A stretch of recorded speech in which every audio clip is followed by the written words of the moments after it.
Hello and welcome. Bonjour et bienvenue. Thank you for joining us today. We're here to welcome the City of Edmonton's 9th Poet Laureate and say a fond farewell to the incredible Nisha Patel at the end of her term as the 8th Poet Laureate. Before we get going too far, I'm just going to do a little bit of Zoom housekeeping. First off, if you're not one of the presenters, please keep your camera and microphone off just so that we don't have extra sounds and extra sights. We are also recording this presentation, but only those with the cameras on who are presenting will be recorded. We also will be spotlighting everyone, so your best view is to watch in speaker view, but if you are a gallery view human, feel free to do that as well. It's completely up to you. And finally, we have a closed captioning option. So if you click the closed captioning button below, you will get a wonderful auto closed captioning of this entire presentation in real time. Now, I would like to welcome Pilar Martinez, the CEO of the Edmonton Public Library, to give a land acknowledgement and to say some words on behalf of the EPL. Thank you, Delia. Good afternoon, everybody. I'm Pilar Martinez, the Chief Executive Officer of the Edmonton Public Library, and I'm really excited to be here in this virtual space with you on behalf of the library and alongside Edmonton Arts Council Executive Director Sanjay Shahani and the Honorable Mayor Don Iveson.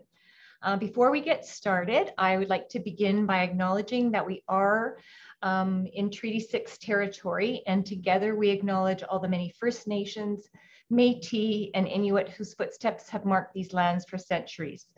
With the recent horrific news about the children's bodies at the former Kamloops Indian Residential School, confirmation of what Indigenous communities already knew, it's critical that we continue to uncover the truth so that reconciliation can truly begin. National Indigenous History Month is a great opportunity for learning, as is Edmonton's Ambassador for the Literary Arts, where the Poet Laureate captures the essence of Edmonton through poetry and readings, honoring the stories of our communities. EPL is so proud to support the Poet Laureate program, as we believe it is vital to share Edmonton's stories through poetry and the spoken word to reflect the life of our city. With thousands of poetry and other items in our collection, we're pleased to provide space and programs related to writing poetry and other genres, including workshops with our writer-in-residence, Vern Thiessen. Likewise, it's been a joy to watch our 8th Poet Laureate, Nisha Patel, expand in this role and share her art and perspective with all of us. It's exciting to think about the contributions of the next Poet Laureate, and to get us closer to officially announcing who that is, I'll now turn it over to the Executive Director of the Edmonton Arts Council. Please welcome Sanjay Shahani. Thank you. Thank you, Pilar. Thank you, Pilar. It just gave me a message asking me to unmute, even though I had already done it. But anyway, it's technology. So I just want to say good afternoon to everyone, and to the mayor and to all our guests here. We are very, very pleased to be doing this again with EPL. We've had a great partnership with EPL over the years. And, you know, even though we've had a very difficult time the last 15 months, our current Poet Laureate, Nisha Patel has not stopped. In fact, she has, accelerated the work of the Poet Laureate in engaging Edmontonians. So despite all the difficult circumstances, she actually published her first collection of poems called Coconut.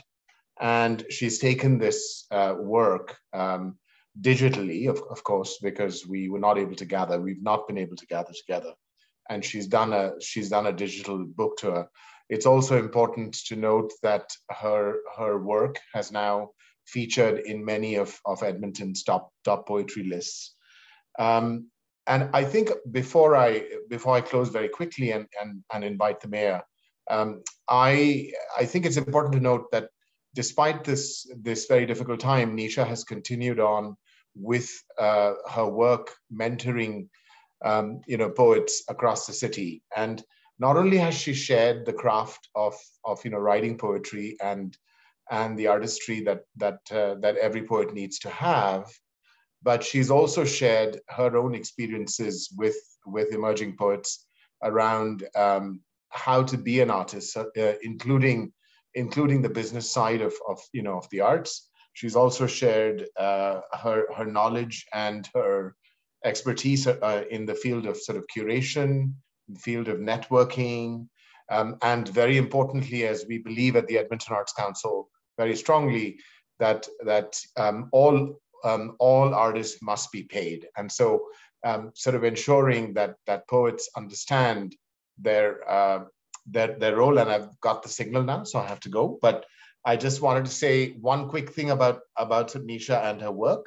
And to me, she is the most imagistic poet that I have heard, and she's able to connect these sort of everyday things of life and actually elevate them and implore us to make change for the good of our own society. So with that, I will hand it back to Pilar, I think. Thank you. Hi, thank you, Sanjay. I would now like to welcome Mayor Iveson to announce the City of Edmonton's next Poet Laureate. Well, good afternoon, everyone. Can you hear me okay? Great. So, and thank you to Sanjay and to Pilar for the Arts Council and the library's continuing support of this really important post and artistic contribution to our city throughout the years. And thank you both for your leadership of your organizations during this trying time. And thank you to everyone who has joined us for today's exciting announcement. Arts and culture form the very heart and spirit of a community and are the foundation upon which any great city is built. And so Edmonton is fortunate to have a rich and vibrant arts community, which includes an ever-growing number of talented poets. And I understand that this year's call for submissions into our city's 9th Poet Laureate drew in more applications than ever before. We are proud to be one of the first Canadian cities to have a Poet Laureate and have seen just how impactful they can be for stimulating creativity, shining a light on underrepresented areas, and advocating for literacy. As an ambassador for our city, the Poet Laureate captures and celebrates the stories of this place. And for the last 2 years, we've had the privilege of having Nisha Patel act as our 8th Poet Laureate. Nisha offered a bold vision for the role, spoke truth to power over and over, and challenged all of us to think critically and act purposefully. She accomplished so much during her term, and we're extremely proud of and grateful for the dedication and earnestness with which she approached her responsibilities. So congratulations on a wonderful term, and thank you, Nisha, for your commitment, your prose, and your fierce energy. I'd also like to thank again the Edmonton Arts Council and the library for their continued support of this Poet Laureate program. And now, it is my great pleasure to introduce to you the 9th Poet Laureate for Edmonton, Titilope Sonunga. Titilope is an internationally recognized poet, playwright, and performer. She's a community leading voice in local and international poetry communities who's traveled extensively as an artist and facilitated adult and youth poetry workshops worldwide. She's the author of 3 award-winning collections of poetry, and she has composed and released 2 spoken word albums and has written and released 3 plays. Her extensive work, years of experience, deep roots in our community, and passion for creating connection make her an ideal candidate to help us heal following this complicated and traumatic year.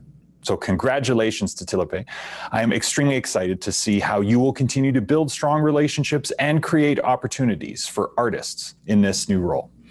Now, please join me in welcoming the City of Edmonton's 9th Poet Laureate, Titilope Sonunga.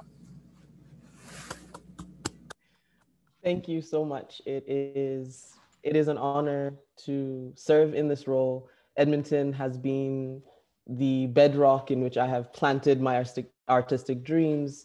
This is where it all started for me. So this feels very, very full circle. It feels very beautiful, actually. I just welcomed a new baby girl. And so it's been a waving month of good news. And I just wanted to say that I'm grateful to be serving in this role, and I hope that I can do it justice. Thank you for all of your support, the whole city, and for the committee that chose me, and also all of my love to Nisha, a good friend, I feel really grateful to have histories of poet laureates who served in this role before me, who I know personally and who are a shining example of how this work should be. I think at this time I'll share a poem, if that's okay. This poem is called Arrival, and it was commissioned for a project called Black on the Prairies, which is an exploration of Black prairie life and generations of Black people who arrived here in the prairies, whose sacrifice, whose labor and life made it possible for me to even be sitting here and sharing poems with you. Their relationships with Indigenous people and the ways in which they move through this land. So I hope you enjoy it. Only the trees know what wayward wind buoyed the first 1,000. Through River Creek and Muskeg, feet a callous bark we peel until the fleshy center. We count the rings to tell us how many lifetimes is a measure between a stolen land and a stolen people. What is lost eternally in the currency of the sale? How many paces is each generation? Between limber pine and baobab, between prairie grass and cotton. If we ask the sky, whose hands raised in prayer carried their people across the bridge from one dream deferred into another, who nursed the children on the promise of home, a place of rest and refuge, it will answer, the women in Campsie and Breton, in Clairview and Amber Valley, Clyde and Rosetown, in Wildwood, knuckles bloodied from begging bush and meadow into farmland, fruit, into a harvest from the labor of living and loving, of running from that which will maim and unname, from all the ways the Black body is undone, unwound from the spool of its history and unraveling for generations to gather. It is the women, arriving even now in Edmonton and Saskatoon, in Calgary and Regina, who touch their hands to the prairie dust and ask first of the land, what may I offer? Who ask first of the people, where may I flourish? Who pour the water of their gifts until an unforgiving winter gives way to spring. Women who teach the language of our resistance and tally our remembering, who birth and bury their hands beneath the braiding and baking, the building and bracing. We cannot gather what was lost beneath the ocean swell. We will never know whose baby teeth line the ocean floor, iridescent as seashells. So we honor what was before and after the boats, before and after the hands that spun the globe and scattered the seed. We honor what remains. The wild push and pull that gathers us here, our Blackness blooming against the backdrop of a staggering white. We honor the song, even the meadowlark knows, a centuries-old melody that gurgles to the surface to touch the land and call it home.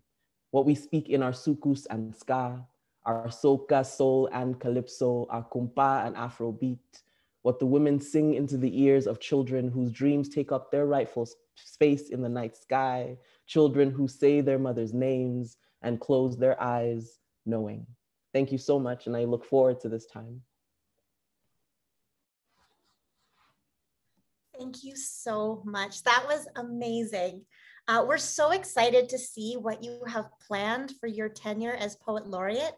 And we have a lot of questions, but first we'd like to hear from our outgoing Poet Laureate, Nisha Patel, who has accomplished so much in 2 years. Nisha? Yeah, I'm so excited for TT to flourish. I kind of begged the Edmonton Arts Council to tell me who the next Poet Laureate was going to be. And then I had to keep it to myself, which was terrible and horrible. So I'm so glad we get to celebrate TT again. Now for the next 2 years, TT is a mentor and a friend, a new mother again, with a beautiful baby who just arrived to the world. And I'm so excited for what TT is going to do for this city, and also grateful for the legacy of poets who have come before both of us, who have paved the way for us, some of whom are in the audience today, like Ahmed, who have made it possible for spoken word poets especially to be on this stage and speak to the spirit of a city. I've spent a lot of time in my role as Poet Laureate reciting poems that made a lot of people angry, including even yesterday, where I woke up to pretty vicious and vitriolic hate mail for the last poem I read to council. So I've decided today not to give in, but to share a poem of love instead as my final outgoing act as Poet Laureate. A letter to my struggle, a letter to my failure, a letter to the letdowns and the come-ups and the phoenix and the flame that bears my name, a letter to the arts and the artists of the River City, with love. An artist once doused herself in ketchup in a backyard as onlookers illuminated her in the night with the beams of their cracked cell phones, the moon glow, their pixelated joy that told the neighbors to come near, taste the tang of onion powder in air, lean a little closer to a meteor shower in human form as she destroyed a ball gown in the name of a metaphor. An artist once doused herself in orange crush to taste the resistance of political action, her body's dance, the movement of hips and elbow, kinetic, carbonated force in the night. The dancer's promise is always that of living hope, soundless and bounding leaps of faith that when the laws fail us, the choreography holds us closer than ever, sees us for who we are, shows us a mirror to who we can be. I am the ashes of the Roxy Theater, holding generations of dreamers captive in last breath, lighting up a community that prayed we could withstand any flame that tried to consume us. I am a flame that is trying to consume myself. Birth my own story once more, acrylic on canvas, a scream on an EP recorded in a basement, a gallery of my voice clipped to the walls of a fusion cafe, or the bathroom of a bar telling the world that I exist, that I exist, that I exist. I am a concrete lung poured from the foundations of the cracking artery. How I performed in the lights of the CKUA anew without forgetting my ancestry. I am a thick crust pizza ordered from the last night at Rouge Lounge. I am the first date at an open mic, the last date at a poetry slam, the win and the loss and the audience that heard too much of you not to fall in love. I am a dilapidated front row seat at the Metro Cinema, the musty scent of sale popcorn at the Princess, the gaggle of exhausted artists on tour at All Happies at 3 a.m. I am the forest of Churchill Square, paved to death for the food trucks, the Royal Alberta Museum before facelift, the echo in the basement of the old Milner calling my name across decades in a haunted whisper that asks me to stay hungry and to stay fed. I am the bad fringe play, the failed improv duo, the 2-star review that knows that failure is inevitable, the bedrock of growth, the only movement that generates its own helium. I am an artist, which means I have to know rock bottom so that I recognize success is the next time one person says thank you. I am a back alley performance at Found Fest and nightclubs at Next Fest and opening acts at Folk Fest. I am the street performers on White Ave and arts on the Ave with the street performers. I am a single green onion cake. With a lemonade in hand, I am steel wheels, a cocktail reading poetry at the Almanac, the last band to play a Friday night at the Aviary, the first author to try and sell out the Trifo. I am the opposite of an author who sells out the Trifo. Most days I am failure. I am the empty venue, the teenager working merch, the lone bartender on a double, the festival volunteers counting no one. I am ballet flats and bandaged heels on brick paving stones, backstage silk and satin bows and Westbury fashion shows, the late night last call pro serve pour with no foam, the leftover wine in the garages of the directors' homes. I am the gig economy, the bills paid in exposure, the donations of time and heart, because what are we if not generous? What is an artist if not living inside yourself and watching love grow into a gift? So what is an artist if not the holiest of laborers?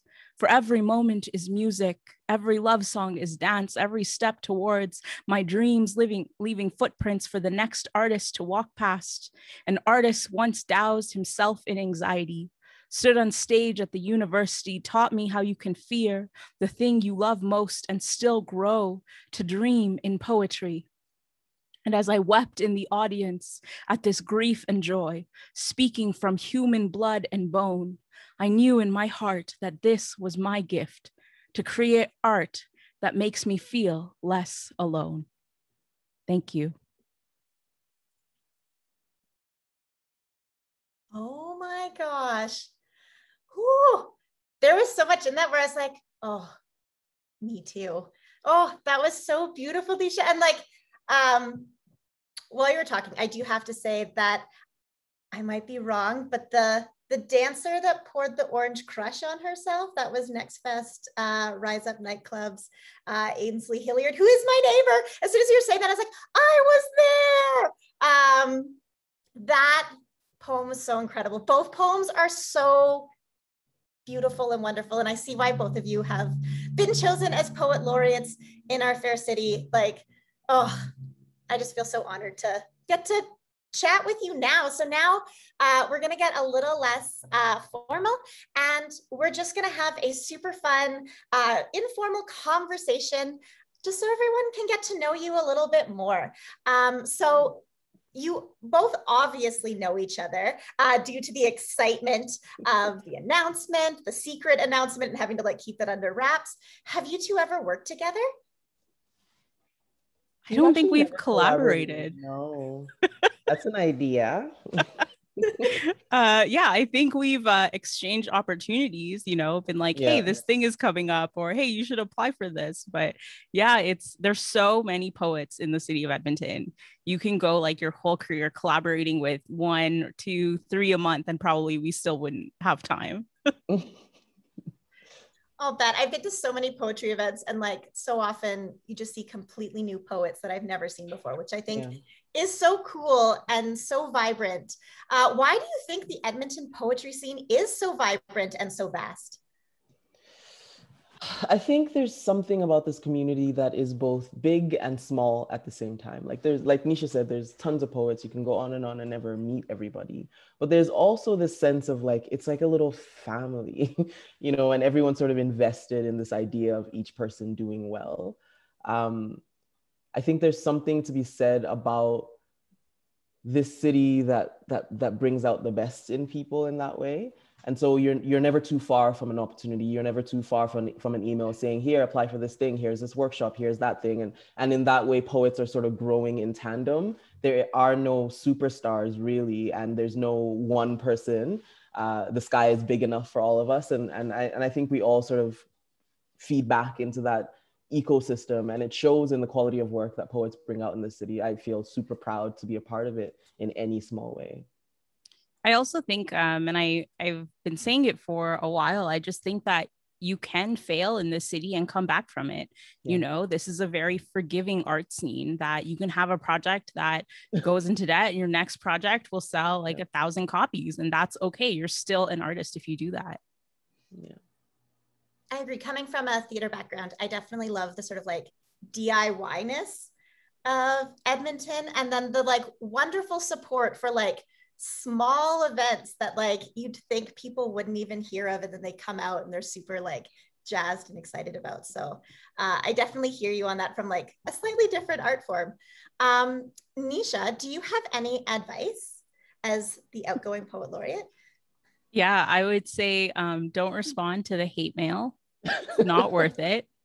I've learned so much more from TT. I don't know what I could possibly teach her, but you know, for me, I treated every moment as an opportunity to move the conversation away from myself or towards something that I wouldn't have been able to do on my own. And so in that way, I wanted to honor so many different stories, not just my own history. And I think, honestly, TT already does that. So no advice from me, except just be yourself, and the city is ready to support you in that. Thank you, Nisha. That's really sweet. And TT, what was it like when you found out that you were going to be the next poet laureate? And what are your plans with this amazing role? I was super excited. Honestly, I've been pregnant most of the year and had a baby. And so even putting together the application and going through the process, I think I was 4 or 5 days postpartum when I sat in for the interview. And so my body and my mind were in 2 separate places. So it was a little bit chaotic. And honestly, I didn't feel like it was going to happen, just simply because I felt like there was just too much happening. But once the news came, it felt really, really beautiful. I think this is a really wonderful time to be the poet laureate of the city, not just in my personal life and all the good news in my family, but also because the city is in a period of kind of blooming and opening up. Again, tentatively so, but I think this is a time where the arts gets to do what the arts does, which is nurture and heal and encourage and provide a beacon of hope for what is possible. And it feels like a really great responsibility to be able to do that work, which pushes me as well. So I'm looking forward, honestly, to the growth that happens for me and my work in this time as well. What are my plans? My plans are what has been at the center of my work as an artist, twofold. One, which is to always and forever create opportunities for other poets to come through and up. And so that's workshop opportunities, performance opportunities, networking opportunities. That's access to the vast network of worldwide festivals that I'm a part of, and how we can allow poets to come and go through those networks and grow. I believe that art is work, and it's good work, and it's work that should pay artists. And so this feast to famine cycle that artists go through is something that I really would love to eradicate. So I would hope to be a mentor for people, and just showing how you can build a full-time career in the arts and pay your bills and eat good food. And this is such an important piece of what we do as a people. And so artists, I think, deserve all of the good things. I'm also hoping for this time to be an opportunity for people to speak to the healing that needs to happen in the world forward, to talk to the things that have saved us in this time. I'm calling it sort of like a tenderness project. So what is it in this last over 1 year that has braced you up? Is it the drive-by birthday parties? Is it friends dropping off food at your doorstep? Is it the birth of a child? All of the ways in which we stayed alive in what was really a brutal last few years. I'm hoping to develop that into an audiovisual project that involves all of the city submitting their stories and poems and song and music. And when we start to open up the city again and we can actually go into physical spaces, I would love to develop that into an actual exhibition or installation that we can touch and feel. I think it would be a really beautiful ritual for moving from one phase into the next. And I'm looking forward to doing that work. Oh, that sounds so cool. Like kind of like a nice sort of like coming together to sort of feel it and then really let it become what it becomes. I think that's so amazing.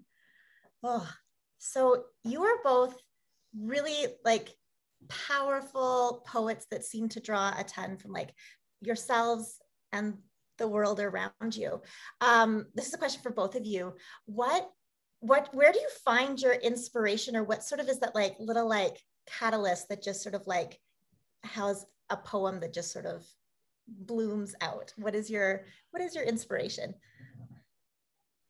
Yeah, I think for myself, I do like a mixture of work. I do work that other people have asked me to do or have inspired for me, as well as work that I generate on my own. And the thread of it is always, I put myself in this like self-mesmerized state, and then I find my story within that. So even if it's a piece of work that is, someone else has asked for it or they have the idea for it, what is my personal story and what is the thread that I can weave through that, and what is my journey through that topic or that subject. And I always make it very personal, and like maybe that'll change as I mature as an artist. But for me right now, that's the only way that I can approach the work. I'm inspired by all the things. I'm inspired by rage, by love, by anger, by joy. But for me, poetry is a moving meditation. And that has to be because I have 2 kids and life is chaotic. So the former life of being able to sit and meditate upon the work and spend lots of time in it has kind of transitioned into a phase in which a poem follows me around, kind of like a lyric in a song. It's like a line that's repeating in my head for a very long time. And then I start to put the pieces together. So even if it's a commission piece or it's a piece that I'm writing for myself, I've sort of had time for it to live in my body for a while. And then I just start to put words on the page. I always say that the poem is in the edit. And so my first draft is usually just whatever is bouncing around in my head. And then the work for me actually happens in really, really grinding down into that poem until it becomes something. And I think maybe that's like the engineering brain feeling the need to construct and reconstruct. And so I just approach my work in that way. I allow it to be loose and free at first, and then I sit down and do the hard work of making it to make sense to other people that aren't inside my head. Oh, I love that. I love hearing about people's artistic practices because they're always so personal and different. And I know sometimes when people ask me in like the theater realm and they're like, what's the right way to do things? It's like, there is no right way. There's just different ways, which I think is just so cool. Nisha, as the outgoing Poet Laureate, was there anything in your time as the Poet Laureate that surprised you? I think I was surprised at the scope, but also like simultaneously, no one knows what a Poet Laureate is. And then the people who do know are like super excited, and you won't have time to meet everyone. And I spent most of my term in a pandemic, behind a screen. So I wasn't able to shake hands. I didn't see the looks on people's faces. I relied really heavily on social media connections and stuff like that. And so the momentum had to exist within myself to keep going, right? But hopefully for TT, she will be able to meet people, to see the effect immediately of what she's doing, to have people in the audience, and that's going to be such a powerful driving force in creating the work and doing the work. So what surprised me, I guess, was the pandemic, being stuck in it and having to transfer my whole practice online. That was a huge shock, but also that for every amount of hate mail that I got, or people who told me to go back to my country and all of that kind of horrible stuff, there was an outpouring of support of people who I haven't spoken to in years, or I didn't even know, who would be like, what you're doing is valuable. We appreciate having a poet. Please continue to do your work. Yeah, I feel like sometimes the angriest and the rudest voices sometimes can cut through everything else. But if you can sort of push away from them and focus on the positivity, like, I'm gonna fangirl for a second. I follow you on Twitter, and I love reading your updates, and I love like following everything you do. I just think you're so cool, and like TT, I'm so excited to follow you and like all your work. Like, I think this is just so incredible, and the fact that both of you are like sharing your poetry and your work with not just our city and the people around you, but like the world is so cool and so amazing. Like, I just think you're both so incredible. I think it's going to be really interesting to see, because TT already has a really large following, of people from all over the world. And that's going to be so exciting to see how that feeds into, I think, the role, because I really built a following up while I was in the role and I met new people. But TT, you have all these people who are like, of course, you're the Poet Laureate. Like, why did it take so long? Like, and they just expect all this greatness. So there's like so much pressure, I think, too, which you're obviously going to meet to be amazing. And I'm just like so excited for it. Thank you, Nisha. Yeah, it is like I do have a following of people who may not even know, like Nisha said, what a Poet Laureate does or who they are, but I'm interested and excited to bring those two worlds together. I'm not so excited about the hate mail that Nisha has promised me, but I'm hopeful that I'll move through it with grace and do the work that is required. I mean, it's not too different from how we exist on the internet anyway. So it's just kind of keeping your eye on the things that matter and keep pushing. I guess, since we keep saying that people don't know what a Poet Laureate is, and we actually did not define it at all in this presentation, what does the term Poet Laureate mean to each of you? Yeah, I can go first. I thought the Poet Laureate was like a title. I thought it was something that you achieve, that you wear on like a mantle or whatever, and that opportunities rain down on you, and I was scared for that. I was like, I don't know how I'm going to be able to do all these things. But being a Poet Laureate is really just, how do you connect with people? How do you meet them on their level? How do you bring poetry into non-poetic spaces or non-traditional spaces? How do you inspire a love of literature in folks, right? And I've met small children, who have no idea who I am, who only remember when my hair was pink. And then I've met adults who are like, I didn't even know a Poet Laureate existed until now, even though there's been a history of them, and a legacy. And so for me, being a poet laureate means you do a little bit of everything. You're flexible. You meet people where they are, but you also take them new places with your work. You show them a world they're not aware of, an insight they're not aware of, a perspective that they maybe haven't heard before. And really, it comes down to, a platform that the city is giving, but without censorship, to show that they support the literary arts. And for that, I'm always really grateful. And like also as like a queer poet and a disabled poet, it was a really important place for me to start conversations that I never would have had access to and to learn for myself from them. I think I have people like Nisha and Ahmed Ali and Mary Pinkowski and all the poet laureates who've come before and defined that role for themselves as an example of how this role is supposed to be served in. I think each poet brings to it what and who they are and what is of the time. They speak to the time in a very unique and different way. For me, it means being a literary ambassador for the city, but also one that honors the many storytelling traditions that exist in our city, that honors the diversity of voices that exist in our city. And so that isn't just poetry for the page, it's the spoken word, it's poetry in other languages, it's song, it's music, it's sound. I'm really excited to meet people where they're at in their own literary traditions and bring that to the platform that I've been giving.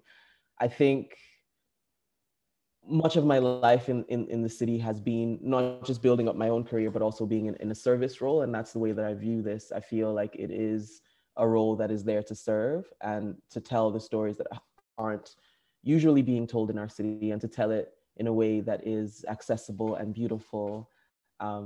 And I guess I'm just ready and excited to get into the work and build out this role as I go through it.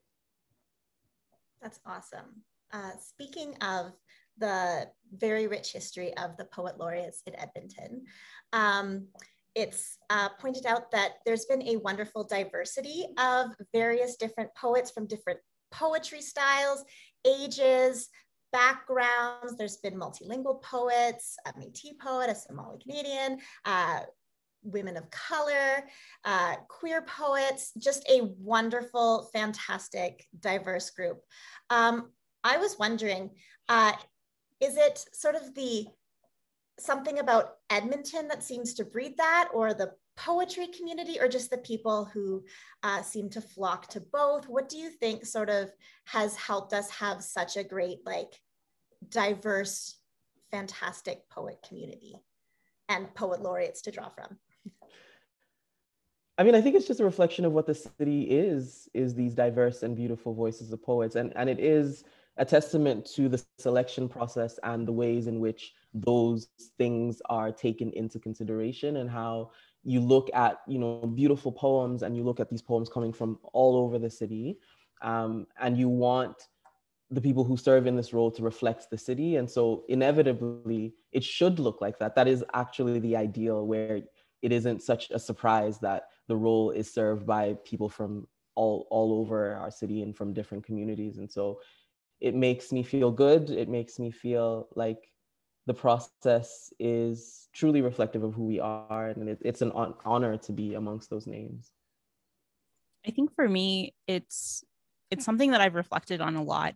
And the answer that I've come up with, whether it's kind of true or not, because I've been in poetry now for 6 years, but some people have been in it for decades. And the answer I came up with is just that poetry, especially spoken word, has much fewer barriers to entry. You can learn it yourself. You can figure out language on your own. You can listen to music and get good at it. You don't have to go to school for it. There's very few programs actually you can take. You can do free workshops basically once a month. The accessibility of the pandemic has made it so you can do it all over the country now. And that means that marginalized people, which would have barriers to access, are able to access it more than ever, more than other art forms, right? Not every single person of color can go to school for acting, even if they want to be an actor, but they can pick up a pen and write in their bedroom, and they can do it for years before they take it to the stage, or they can not take it at all. And they're no less a poet for it. And I just think that's the beauty of what we do, that so many people can do it and so many people are drawn to it, and they'll continue to be drawn to it. I think that's a super good point. The accessibility is so just wonderful and beautiful and like, oh, so cool. Nisha, do you have any big plans going forward now that I guess you're free from the Poet Laureate? Yeah, it's a time of change for me. I'm also leaving the Edmonton Poetry Festival. We've just announced a new producer, Shima Robinson, who's going to be amazing in the role, stepping away from this role as well.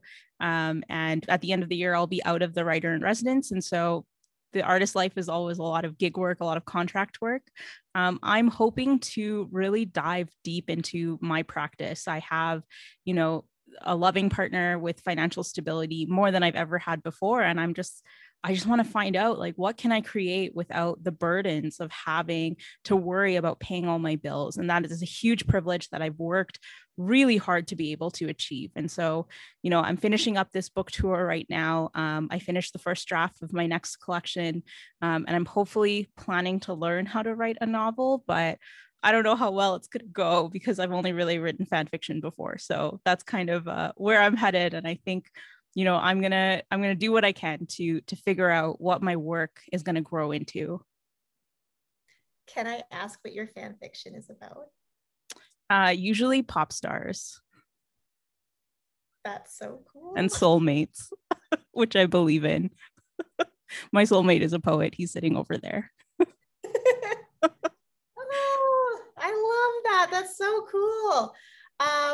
Yeah. So, any final thoughts from either of you before we wrap everything up? This has just been so lovely. I think I have a question for TT, which is just that, why did you make the decision to come back to Edmonton when your family was growing? Because, you've been to all these different places in the world and they've all been home to varying degrees. So I'm just, what is it that draws you back here where you started, when you founded Breath in Poetry and held open mics and really did all those grinding years? My family has been in Edmonton now for over 20 years. And so even when I was traveling and leaving, my parents live here, my sisters live here, and their families are here. And so in many ways, no matter where I have gone, Edmonton has always been home base. There's something about this city that feels like mine, like that feels like I am a part of something that I always return to.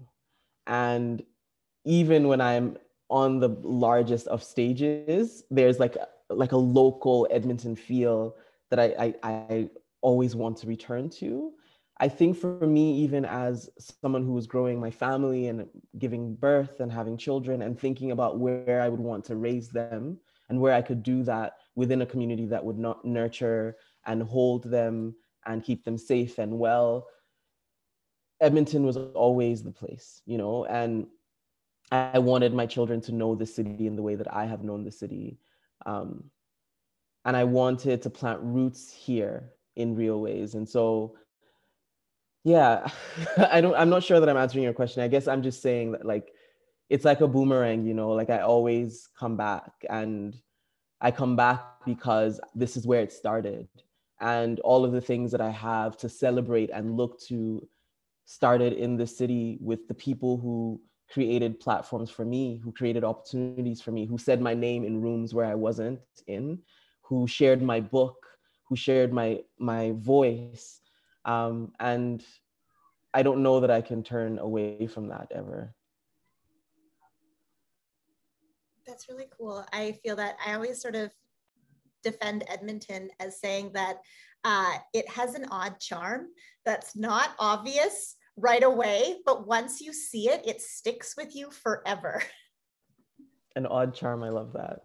I'm definitely discovering the city brand new, both with children who are kind of growing in a city, and so it's forcing me to see Edmonton in new ways, and with a husband who's new to Edmonton and also discovering the city in new ways. And so I feel like there's a piece of that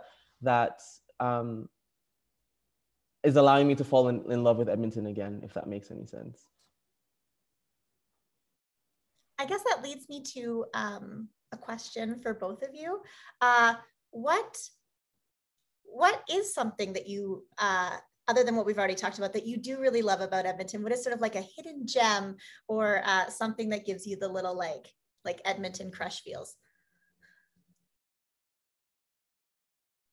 I think the thing that I miss the most when I travel or tour is just the people who I love, who are in the city, you know, who are from the city, who call this city home. And like, it's just a different feeling to come back to a place that cares about you whenever you go. And I just value that so much. I'd say some of the same, but also food, which is my love language. I think the city has some really, really fantastic hidden places to just go and stuff your face. And I feel like in the summertime is where a lot of that comes to life, when you have like Taste of Edmonton and things like that, where you can just see like there's just so much good food in the city.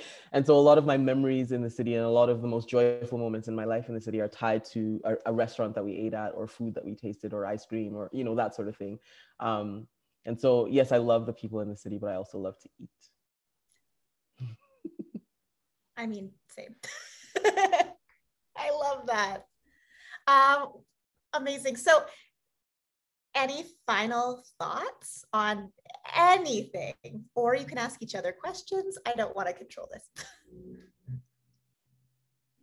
Just to say that it is a unique honor to be able to serve in this role, but also to do so in the footsteps of people that I know and have loved and have watched grow, who have watched me grow. And to say thank you to Nisha for doing the work and speaking the truth in difficult places and without shame or fear.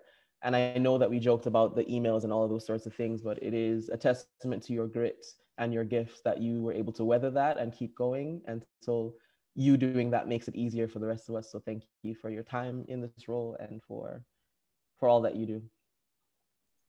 And I think I just want to extend that to the Arts Council and the support from the city. Again, like I said, this is not a place that will censor you.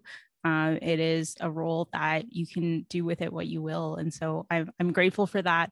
I'm excited to not be in the spotlight anymore. And I'm excited to see not just TT's role, but the poet laureates that come after and the youth poet laureates that come after, because I think they've all been so fantastic and each one adds depth that we didn't have before. Amazing. So I just want to thank both of you for being so incredible, applying to be the poet laureate, being such a great poet laureate, coming in to basically come in to just do incredible work going forward. And thank you for sharing your incredible poetry and lives and work. And it's so inspiring and so amazing. And yeah, I want to extend a huge thank you to the Edmonton Public Library, the Edmonton Arts Council, the City of Edmonton. And I just wanted to state that if anyone is watching this and they're thinking, I would like to be the next poet laureate, the next applications are May 2023. So you have some time to get prepared, reach out to people, and feel completely empowered to apply May 2023. Thank you so much for such a wonderful presentation and such a wonderful conversation. I've been your MC, Delia Barnett. Thank you so much. Thank you. Thank you.